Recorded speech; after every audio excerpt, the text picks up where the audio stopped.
In 2023, I walked into a robotics competition thinking I understood what innovation meant. There were robots everywhere, judges walking around with clipboards.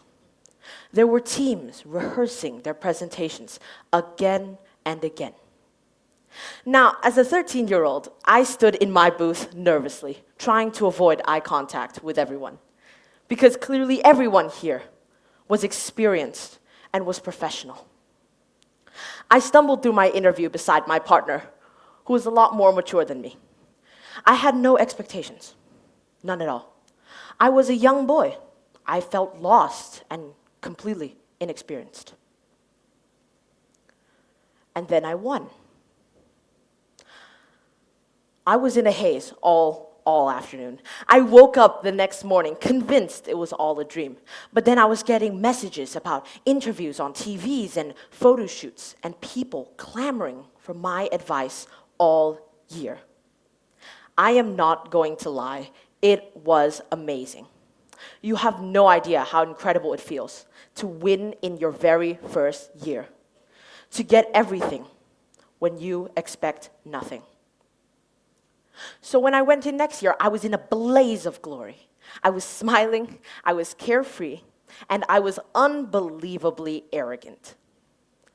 I believed I had learned what innovation was. My teachers had been telling me all year that I was now the master of innovation, that I was special, and I'd already hit my ceiling.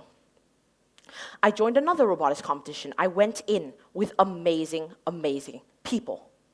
And I went in, this time, confident, cocky, raising my eyes to the ceiling.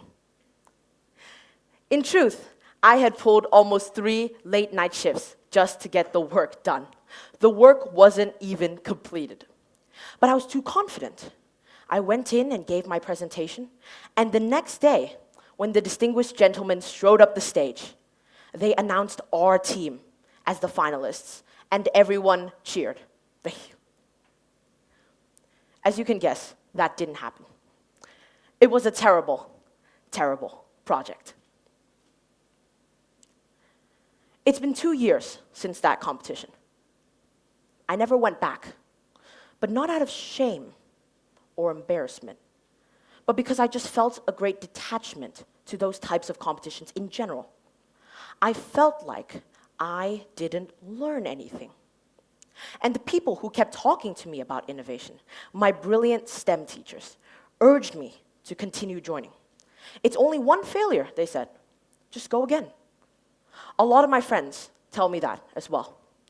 But the thing is, I don't really feel as if the competition will help me in any way. It may work for whoever's out there. But I digress. What is the point?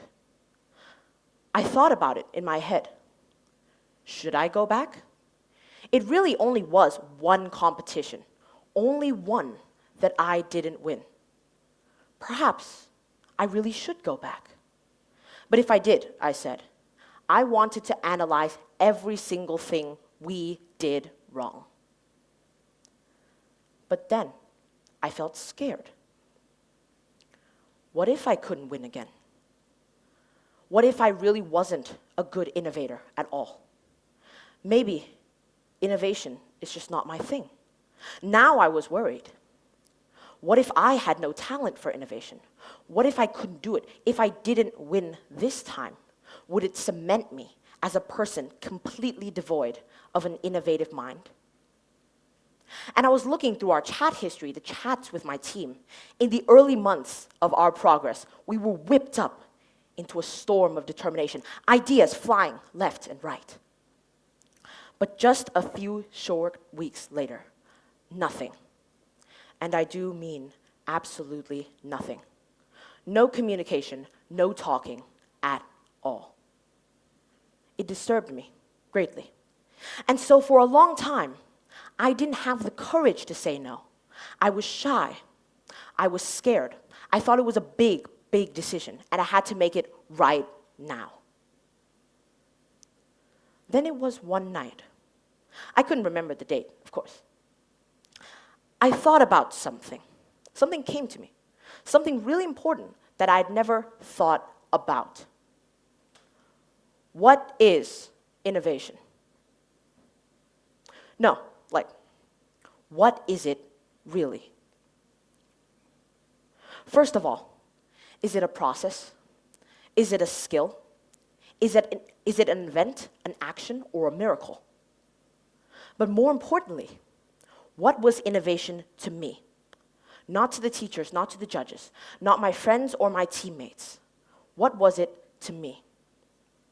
And I realized the reason I felt so detached from these competitions is because I felt so much pressure. Pressure to complete, to conform, to present.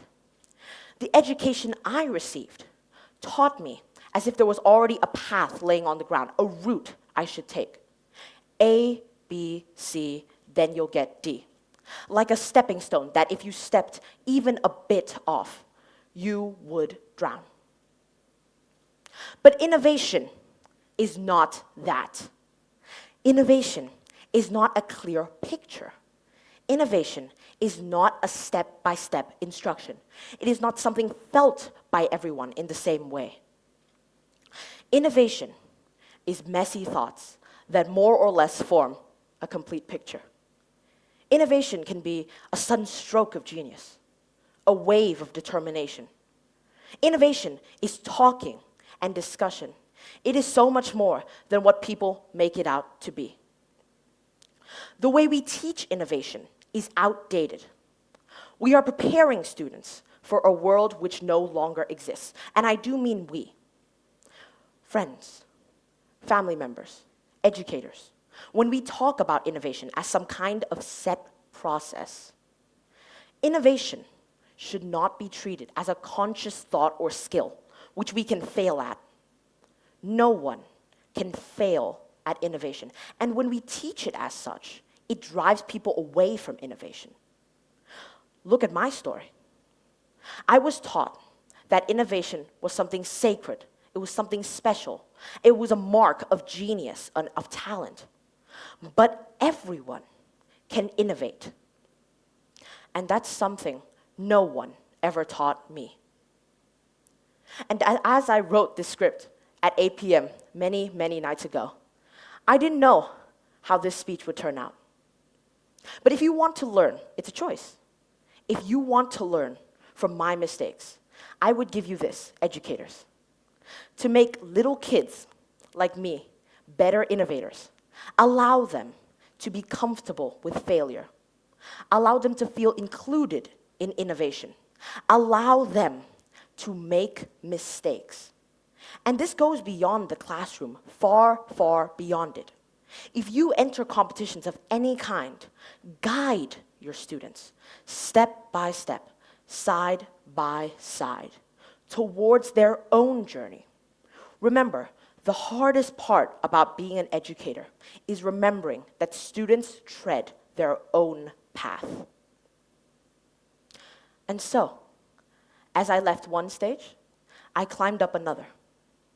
And I'm about to step down from it. I want to leave you with this, everyone. Everyone in this room is the teacher of the next great innovator. But right now, that child is scared, though he or she may not seem so. Let us help them. For them, for us, and for the future as masters of innovation. Thank you.